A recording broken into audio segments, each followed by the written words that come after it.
ini kita bisa datang ke sini untuk melaksanakan ibadah hari Minggu kita. Kami juga bersyukur bisa melayani dan bertemu teman-teman.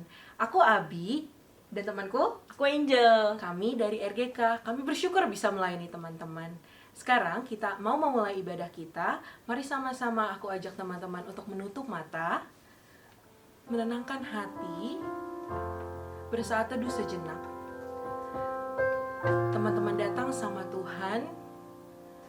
Teman-teman katakan sama Tuhan, Bapa, aku rindu. Aku rindu sama Engkau.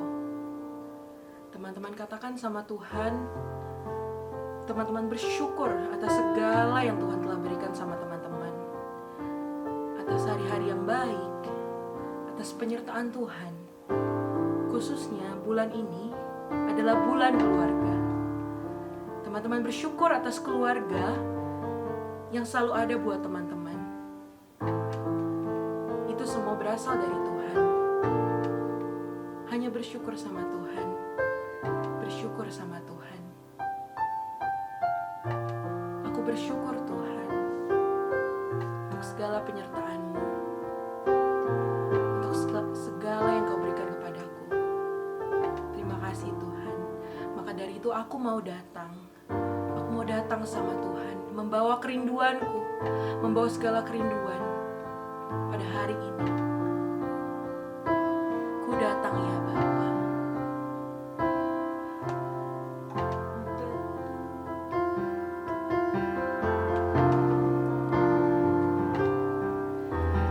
Ku datang ya Bapa dalam kerinduan, memandang keindahan-Mu. Ku berikan segalanya, semuanya yang ada. Ku ingin menyenangkan hati-Mu, oh Tuhan. Sekali lagi kita katakan, ku datang ya Bapa, membawa kerinduanku. Ku datang ya Bapa dalam kerinduan, memandang keindahan-Mu. Ku berikan segalanya, semuanya yang ada. Ku ingin menyenangkan hati-Mu, oh Tuhan.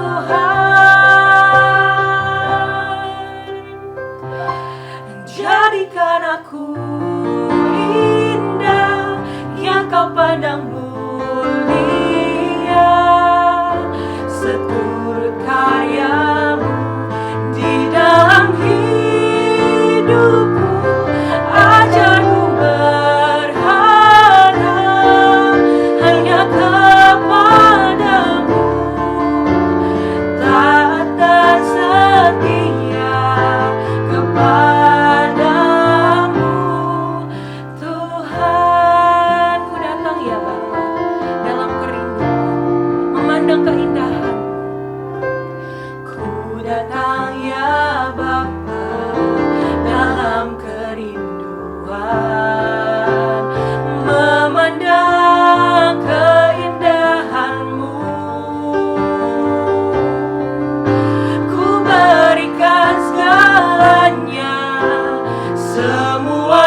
belajar ku berharap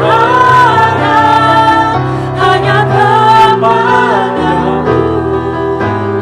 Taat dan setia, taat dan setia, taat dan setia kepadamu, Tuhan. Mari sama-sama kita masuk ke dalam doa. Bapa, saat hari ini kami datang kepadamu. Inilah bentuk kami, di mana kami mau belajar untuk taat dan setia, mendengarkan firman-Mu, memuji-muji Engkau, dan merasakan Engkau lagi berbicara kepada kami. Bapa, biarlah kami menjadi murid-Mu yang selalu taat dan setia, dimanapun kami berada. Hari ini kami datang kepadamu Tuhan, karena kami tahu Engkau yang terlebih dahulu memilih kami, Engkau yang terlebih dahulu datang kepada kami. Terima kasih Tuhan, terima kasih. Di dalam nama Tuhan Yesus kami berdoa dan mengucap syukur. Amin. Nah teman-teman, kesetiaan kita juga bisa kita ungkapkan ke Tuhan dengan pujian yang kita naikkan. Pujian-pujian yang dari hati kita, kesungguhan hati kita. Maka itu aku ngajak teman-teman untuk sungguh-sungguh semangat. Dengan hati teman-teman, kita mau memuji Tuhan, kita mau bilang, denganmu Tuhan, aku tidak ragu. Denganmu Tuhan, aku akan berjalan sampai ke ujung dunia.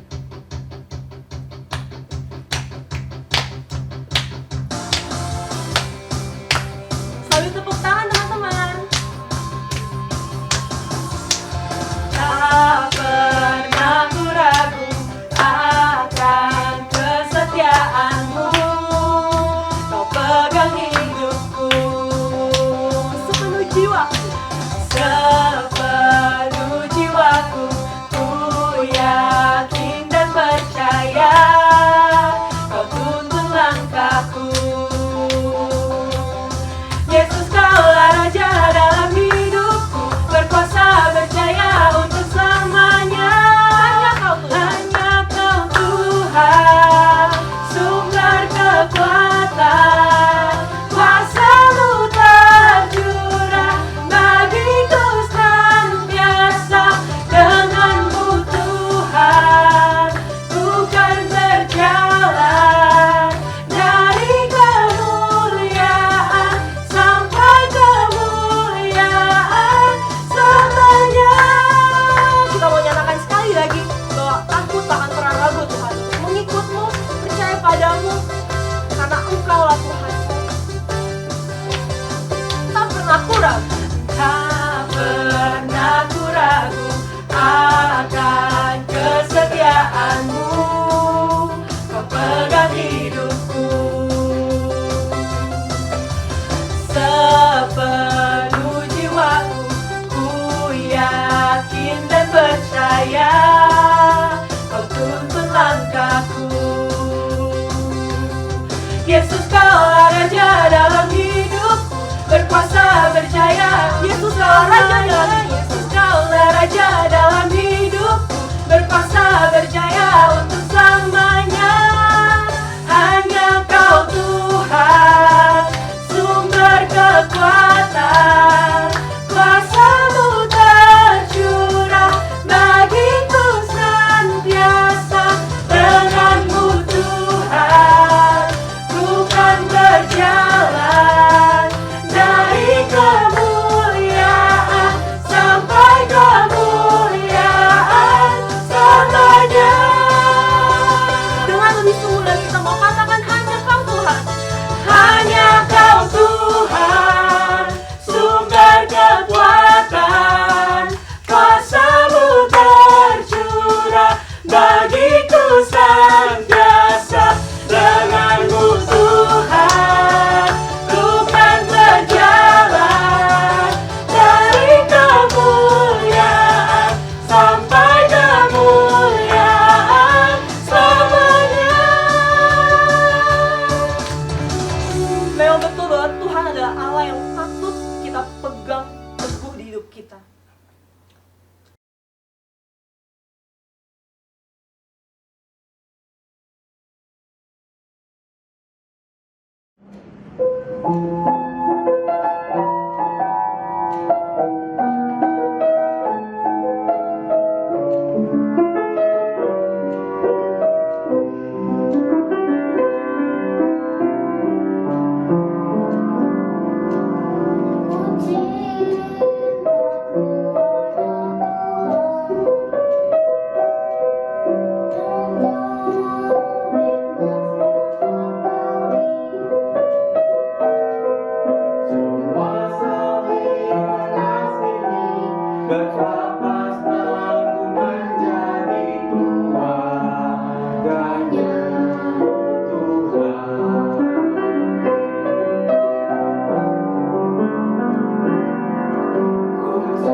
Tuhan kita bisa berjalan, kita bisa menjalani hidup. Karena kita percaya Tuhan yang sanggup menguatkan kita. Tuhan pasti sanggup.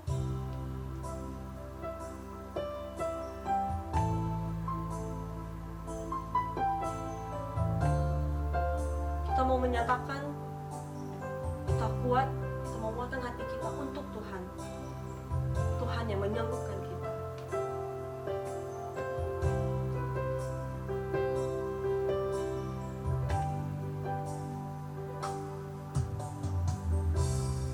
Kuatkanlah hatimu,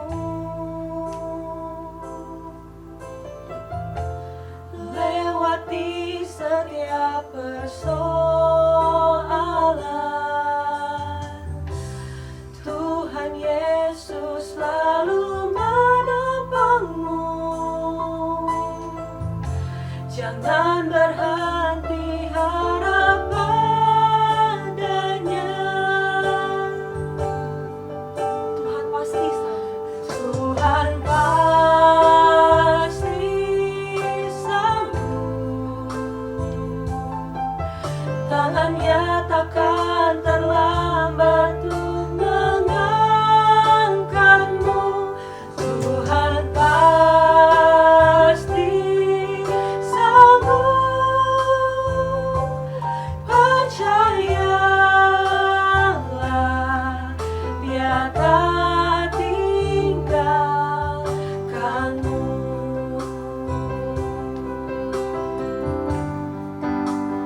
Kuatkanlah hatimu.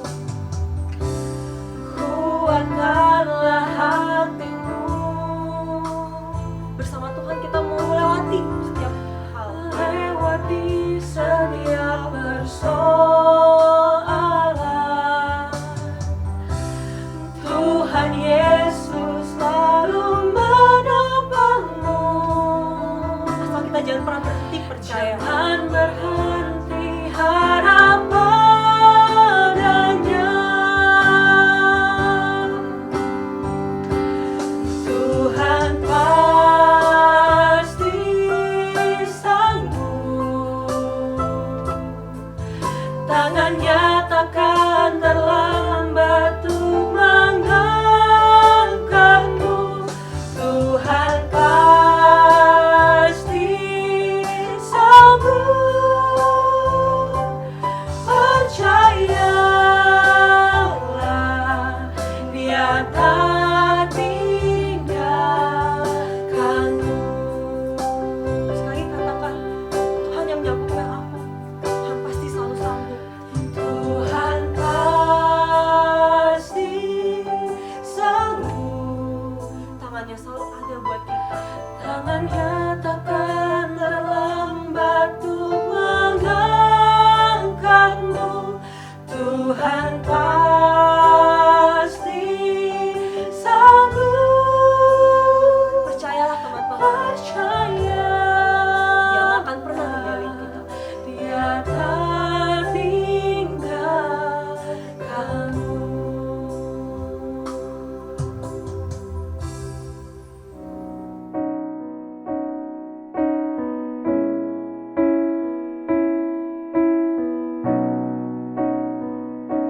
Halo teman-teman Tunas dan PBC. Sebelum kita merenungkan firman Tuhan, kita berdoa terlebih dahulu ya. Tuhan Yesus, terima kasih untuk hari yang baru Tuhan berikan bagi kami. Dan kami sebentar lagi mau belajar firman Tuhan. Tuhan pimpin setiap kami, ajar setiap kami supaya kami boleh mengerti, memahami, dan mau melakukan firman di dalam kehidupan kami. Terima kasih Tuhan Yesus, hanya dalam nama-Mu kami sudah berdoa. Amin. Teman-teman, sebelum kita merenungkan firman Tuhan, aku mau ngajak temanku main Trust and Fall ya. Ayo, sini. Nah, ini Cijenis dari RGK juga. Kita akan main Trust and Fall, yaitu nanti kita akan gantian saling menjatuhkan diri dan temannya akan menangkap. Oke? Kita harus percaya? Siap. Oke, kita mulai dari aku dulu nih ya. Siap. Jadi kita akan jaraknya 1 langkah kaki lah ya. Gini. Siap? 1, 2, 3. Wow, mantap. Sekali lagi kita gantian ya, gantian. Turun dikit. Ya, siap ya. 1, 2, 3. Wow, mantap. Mantap. Terima kasih Cijeris. Nah, teman-teman, tadi kita habis main Trust and Fall. Teman-teman, jangan asal bermain di rumah ya, harus di dalam pengawasan orang dewasa. Nanti ngejeledak malah lupa ingatan lagi ya. Teman-teman, aduh deg-degan banget ya main Trust and Fall itu. Walaupun saya harus menjatuhkan diri, saya tuh harus percaya sama teman saya ini, yaitu Cijenis. Saya harus percaya bahwa dia itu kuat nangkep saya, dia itu nggak bakal isengin saya, dia nggak bakal biarin saya jatuh. Jadi saya harus percaya, saya harus belajar percaya sama kekuatan dan kesiapan Cijenis. Nah teman-teman, berbicara soal percaya kepada sesuatu yang kelihatan wujudnya aja, kadang kita nih sulit untuk percaya. Apalagi ketika kita mempercayakan hidup ini bersandar kepada Tuhan yang kita tidak bisa lihat. Ketika kita mengalami masalah keluarga, kita sulit percaya kalau Tuhan itu merencanakan yang terbaik buat hidup kita. Ketika kita kesulitan dalam sekolah, kita sulit percaya kalau Tuhan itu peduli sama hidup kita.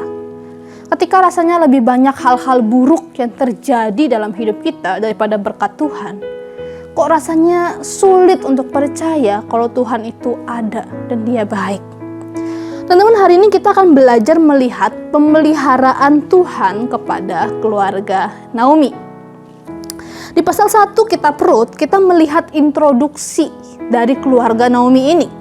Naomi ini punya seorang suami bernama Elimelek dan 2 anak laki-laki, yaitu Mahlon dan Kilion. Waktu itu di Bethlehem, Israel sedang terjadi kelaparan hebat, sehingga keluarga ini memutuskan untuk pergi ke daerah Moab. Tapi teman-teman, ternyata di daerah Moab itu Elimelek meninggal dunia. Sedangkan Mahlon menikah dengan Orpa dan Kilion menikah dengan Rut. 1 dekade berlalu, ternyata Mahlon dan Kilion meninggal dunia juga. Jadi yang tersisa hanyalah 3 orang janda, Naomi, Orpa, dan Rut. Karena itulah Naomi berpikir akan pulang kembali ke Bethlehem aja. Karena di Moab dia sudah tidak punya apa-apa, tidak punya siapa-siapa, dan dia sekarang menjadi orang asing di negeri Moab. Dan dia memutuskan untuk kembali pulang. Singkat cerita, hanya Rut saja yang setia menemani mama mertuanya itu. Sedangkan Orpa memilih tetap tinggal di Moab. Teman-teman, apakah kalian bisa membayangkan betapa pedihnya kehidupan Naomi? Suami meninggal, 2 anak laki-lakinya juga meninggal, tanpa ada keturunan, tanpa ada cucu. Dan sekarang yang tinggal bersama dengan dia adalah Rut, yang juga adalah janda. Teman-teman, dunia kuno saat itu sangat memandang rendah dan memberikan tempat yang kurang layak bagi seorang janda, apalagi tanpa keturunan. Tidak heran ketika orang-orang sekampungnya melihat Naomi pulang ke Bethlehem dan mereka menyeru-nyerukan nama Naomi. Naomi dengan pedihnya berkata, "Jangan panggil aku Naomi, tapi panggil aku Mara, karena Yang Maha Kuasa telah melakukan banyak yang pahit kepadaku. Dengan tangan yang penuh aku pergi, tetapi dengan tangan yang kosong Tuhan memulangkan aku. Mengapa kamu menyebut aku Naomi? Karena Tuhan telah naik saksi menentang aku, dan Yang Maha Kuasa telah mendatangkan malapetaka kepadaku." Teman-teman, arti nama Naomi adalah my delight atau menyenangkan. Sedangkan kata Mara artinya pahit atau bitterness. Dari intro kisah keluarga Naomi ini kita bisa lihat bahwa memang sulit mempercayakan hidup ini, percaya sama Allah yang baik dan peduli ketika segala sesuatu pahit adanya. Tapi disinilah kisah ini bermula. Allah yang dianggap Naomi jahat dan melawan dia sebenarnya sedang bekerja memelihara keluarga Naomi. Baik yang tidak terlihat, invisible, dan yang terlihat langsung, visible. Kita mau lihat satu-satu ya teman-teman. Dari pemeliharaan Allah yang tidak terlihat, invisible. Cara Allah yang tidak terlihat ditulis dalam Rut pasal pertama ayat yang ke-22. Demikianlah Naomi pulang bersama-sama dengan Rut, perempuan Moab itu, menantunya, yang turut pulang dari daerah Moab. Dan sampailah mereka ke Bethlehem pada permulaan musim menuai jelai. Teman-teman, Naomi dan Rut pulang di waktu yang tepat. Penduduk Bethlehem sedang gembira karena mereka sedang panen jelai. Jelai adalah makanan pokok orang Israel yang harganya jauh lebih murah daripada gandum. Tentu kalian bisa bayangkan kalau belasan tahun lalu keluarga Naomi pergi ke Moab karena Bethlehem sedang kekeringan, sedang kelaparan. Tapi kali ini mereka pulang ketika Bethlehem sedang menuai jelai. Mereka pulang di waktu yang tepat. Dan ini adalah pemeliharaan Allah yang tidak terlihat melalui waktu kepulangan mereka yang tepat. Tapi masalahnya teman-teman, Naomi dan Rut tidak punya ladang atau mata pencaharian. Gimana bisa dapat jelai? Bersyukurlah karena Allah telah lebih dahulu memberlakukan hukum gleaning kepada orang Israel. Hukum gleaning adalah hukum yang mewajibkan para tuan tanah untuk tidak memetik hasil panen sampai benar-benar habis, karena diberikan hak kepada orang miskin, janda, dan orang asing untuk memungut ceceran-ceceran hasil panen yang tersisa atau terjatuh. Kalian bisa baca hukum gleaning ini di Imamat 19 ayat 9-10, pasal 23 ayat 22, dan Ulangan 24 ayat 19-21. Dasar pemikiran Allah memberikan hukum ini adalah bahwa Allah lah pemilik dari tanah-tanah itu. Tuan tanah hanyalah penatalayan yang Tuhan percayakan untuk mengelola semuanya itu. Karena itu tuan tanah atau orang kaya memiliki tanggung jawab moral kepada orang-orang miskin. Sehingga Naomi dan Rut bisa bertahan hidup. Dan ini adalah pemeliharaan Allah yang tidak terlihat yang kedua, yaitu lewat sistem yang tepat. Allah sudah persiapkan terlebih dahulu. Di pasal 2 ayat ketiga menuliskan seperti ini teman-teman. Pergilah ia, yaitu Rut, lalu sampai di ladang dan memungut jelai di belakang penyabit-penyabit. Kebetulan ia berada di tanah milik Boas yang berasal dari kaum Elimelek. Alkitab memakai satu kata yang menarik, kebetulan. Ketika Rut masuk ke ladang yang ternyata milik Boas. Kebetulan berarti Rut tidak sadar, Rut tidak mengetahui kalau ladang itu adalah masih keturunannya dari papa mertuanya Elimelek, suami dari Naomi. Rut tidak menyadari hal itu. Tapi sebenarnya ini adalah sebuah skenario tersembunyi yang Allah telah persiapkan sebelumnya untuk memelihara kehidupan Naomi dan Rut. Rut bisa bertemu dengan orang yang tepat. Boas adalah kerabat atau saudara jauh dari Elimelek. Di pasal 2 ayat yang pertama, Boas digambarkan sebagai orang yang kaya raya, atau dalam terjemahan aslinya bisa juga dimaknai sebagai orang yang punya pengaruh di Bethlehem itu. Teman-teman, kita lihat semua detail-detail ini. Waktu yang tepat, sistem yang tepat, ketemu orang yang tepat adalah cara Allah memelihara keluarga Naomi secara invisible. Mereka mungkin tidak menyadari hal itu. Saya rasa ketika Naomi dan Rut menjalani hari demi hari dengan kepedihan itu, mereka tidak akan menyadari bahwa itu adalah cara Allah memelihara mereka. Tapi inilah Allah bekerja, Allah peduli bagi keluarga ini secara invisible. Selanjutnya, kita akan melihat pemeliharaan Allah yang terlihat jelas. Yang Naomi dan Rut butuhkan ketika ke Bethlehem adalah makanan untuk bertahan hidup dan juga perlindungan sehubungan dengan status mereka yang adalah janda tanpa keturunan. Dan dua hal ini Allah pelihara lewat keberadaan Boas. Dalam peraturan hukum gleaning, para pemungut hanya boleh memungut bulir gandum yang biasanya telah diikat oleh pekerja-pekerja perempuan. Bukan mengumpulkan bulir itu langsung di pekerja-pekerja laki-laki. Nah, tapi kasus ini Boas mengizinkan Rut untuk memungut dan mengumpulkan bulir jelai langsung kepada pekerja-pekerja laki-laki. Bahkan Rut boleh memungut jelai itu di ladang Boas sampai akhir musim panen. Yang berarti itu kira-kira 2-3 bulan dia melakukan hal itu. Selain itu, Boas juga memberikan hak istimewa kepada Rut untuk bergabung makan dan minum dengan para pekerjanya pada jam istirahat.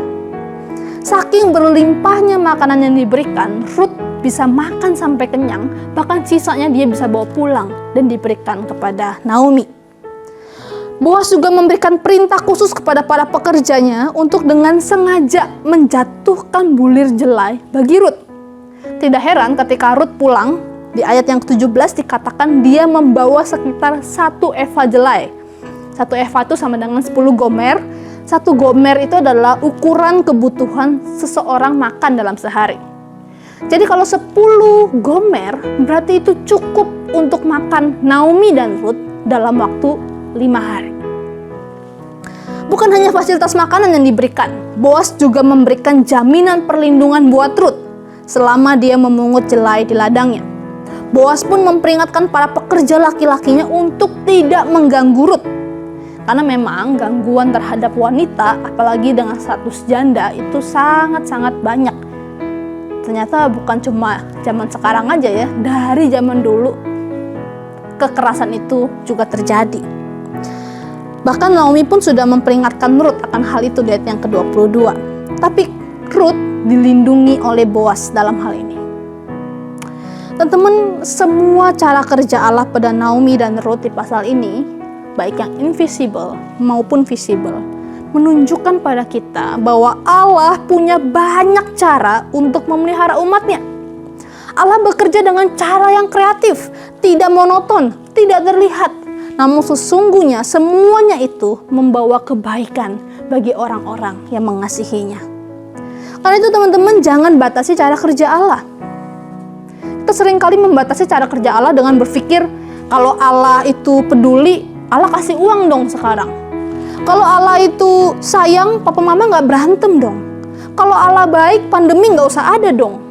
Kalau Allah itu ada, saya gak perlu menderita dong. Kita membatasi cara kerja Allah dengan cara berpikir kita.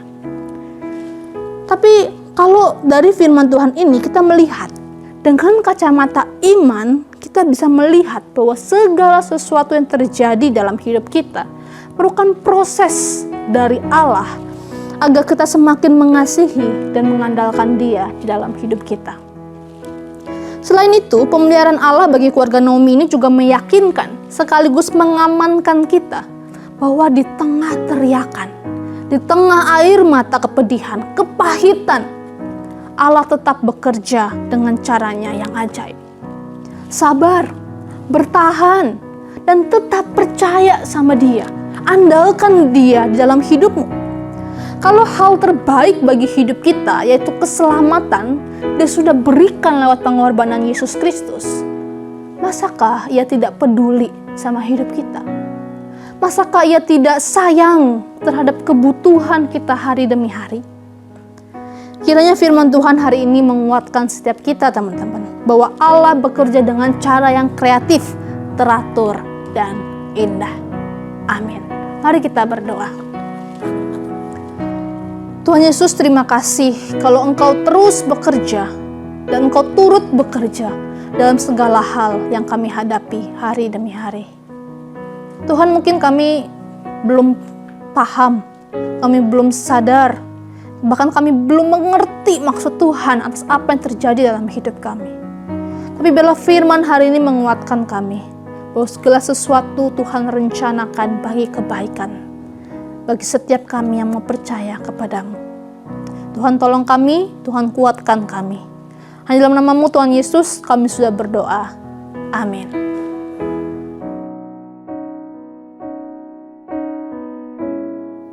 Nah sekarang teman-teman, aku mau ajak teman-teman untuk bangkit diri karena kita mau mengakui iman percaya kita. Dari seluruh abad dan gereja, mari kita mengikrarkan iman percaya kita dengan berkata, Aku percaya kepada Allah, Bapa yang Maha Kuasa, Khalik langit dan bumi, dan kepada Yesus Kristus, anaknya yang tunggal Tuhan kita, yang dikandung dari Roh Kudus, lahir dari anak darah Maria, yang menderita di bawah pemerintahan Pontius Pilatus, disalibkan, mati dan dikuburkan, turun ke dalam kerajaan maut, pada hari yang ketiga, bangkit pula dari antara orang mati, naik ke surga, duduk di sebelah kanan Allah, Bapa yang Maha Kuasa, dan akan datang dari sana untuk menghakimi orang yang hidup dan yang mati. Aku percaya pada Roh Kudus, gereja yang kudus dan am, persekutuan orang kudus, pengampunan dosa, kebangkitan orang mati, dan hidup yang kekal. Amin. Teman-teman udah boleh duduk kembali. Sekarang kita mau memberikan persembahan kita yang terbaik untuk Tuhan. Nah, tapi karena kita masih pisah-pisah nih di rumah masing-masing, jadi teman-teman boleh persembahannya ditransfer ke rekening yang ada di bawah sini, atau bisa dikumpulkan ke amplop putih atau amplop yang teman-teman punya, dikumpulin dulu, baru nanti pas kita bisa ketemu bareng-bareng di gereja, teman-teman bisa masukin deh ke amplop, ke kantong persembahan. Nah, sekarang sembari kita memberikan persembahan juga kepada Tuhan, kita mau menyatakan rasa syukur kita dengan sebuah pujian. Bersyukurlah, sebab Tuhan baik, sebab Tuhan selalu baik di hidup kita. Kita mau memuji nama Tuhan, bersyukur. Na na na na na na na na na na na na na na.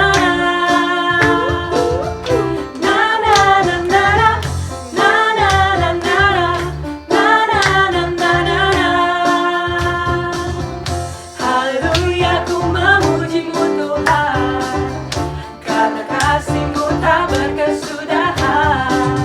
Biar yang bernafas memuji Sang Raja, di atas gunung dan di dalam samudra. Tanganku ku angkat padamu, mensyukuri rahmat yang Kau beri. Kakiku melompat bagimu, sebab rahmat-Mu baru setiap pagi. Kita mau katakan bersyukurlah. Bersyukurlah kepada Tuhan, sebab Dia baik, sebab Dia baik. Kawasannya terus selamanya, kasih setianya, kasih setianya. Na na na na na, na na na na na, na na na na na na. Na na na na na, na na na na na, na na na na na na. Haleluya, ku memuji-Mu Tuhan. Haleluya, ku memuji-Mu Tuhan, karena kasih-Mu tak berkesudahan. Dia yang bernafas memuji Sang Raja, di atas gunung dan di dalam samudra. Tanganku ku angkat padamu, mensyukuri rahmat yang Kau beri. Kakiku melompat bagimu, sebab rahmat-Mu baru setiap pagi. Bersyukur apa Tuhan? Bersyukurlah kepada Tuhan, sebab Dia baik, sebab Dia baik. Kawasannya terus selamanya, kasih setianya, kasih setianya. Na na na na na, na na na na na, na na na na na na. Na na na na na, na na na na na, na na na na na na. Mari sama-sama aku mau ajak teman-teman untuk berdoa. Bapa, kami sungguh bersyukur atas ibadah yang telah berlangsung dari awal sampai pada yang sekarang. Bapa, kami sungguh bersyukur Engkau masih memberikan kami ibadah online yang kami bisa akses dengan mudah, sehingga kami bisa kembali lagi bersama Engkau, merasakan hadirat-Mu dan mendengarkan firman Tuhan. Kami mau bersyukur untuk itu semua. Kami juga mau bersyukur Bapa untuk persembahan yang telah terkumpul, persembahan yang mungkin jumlahnya tidak banyak Bapak dari kami, karena kami terbatas, tapi kami tahu itu yang terbaik yang kami mau berikan kepada Engkau. Kami sungguh bersyukur untuk persembahan ini. Biarlah persembahan ini bisa dipakai untuk memperluas kerajaan-Mu Bapak, untuk hal-hal yang baik tentang Engkau Bapak. Kami juga mau berdoa untuk pemerintahan kami, Indonesia, Berkati Bapak Jokowi dan Bapak Maruf Amin dan semua menteri-menteri kami. Biarlah negara ini bisa menjadi negara yang sesuai dengan yang Engkau inginkan. Berikan hikmat kepada pemimpin kami. Khususnya sekarang kami masih menghadapi pandemi COVID-19 ini Bapak. Biarlah kami tetap berpegang teguh sama Engkau. Kami tetap menyerahkan hidup kami ke dalam tangan-Mu. Bapak, kami juga mau bersyukur untuk bulan keluarga yang kami bisa rasakan hingga minggu keempat ini Bapak. Kami bersyukur untuk keluarga yang kami punya, untuk kakak adik, untuk orang tua. Kami sungguh bersyukur. Terima kasih untuk keluarga yang Kau berikan kepada kami, sehingga kami bisa bertumbuh di dalam Engkau melalui keluarga kami. Terima kasih Tuhan, terima kasih. Mungkin juga Bapak, masing-masing dari kami membawa hati yang hancur saat beribadah. Kami mempunyai pergumulan masing-masing kami. Biarlah Bapa, firman-Mu yang terus menyegarkan kami, firman-Mu yang terus menuntun kami, dan firman-Mu yang terus berbicara kepada kami. Ajar kami untuk selalu melihat kebaikan Tuhan dan penyertaan Tuhan dalam keluarga kami juga dan dalam diri kami. Terima kasih Tuhan, di dalam nama Tuhan Yesus kami berdoa dan bersyukur. Amin. Bapa, terima kasih. Bapa, terima kasih. Bapa di dalam surga, puji terima kasih. Amin. Mari kita tenangkan hati kita dan bersaat teduh di hadapan Tuhan.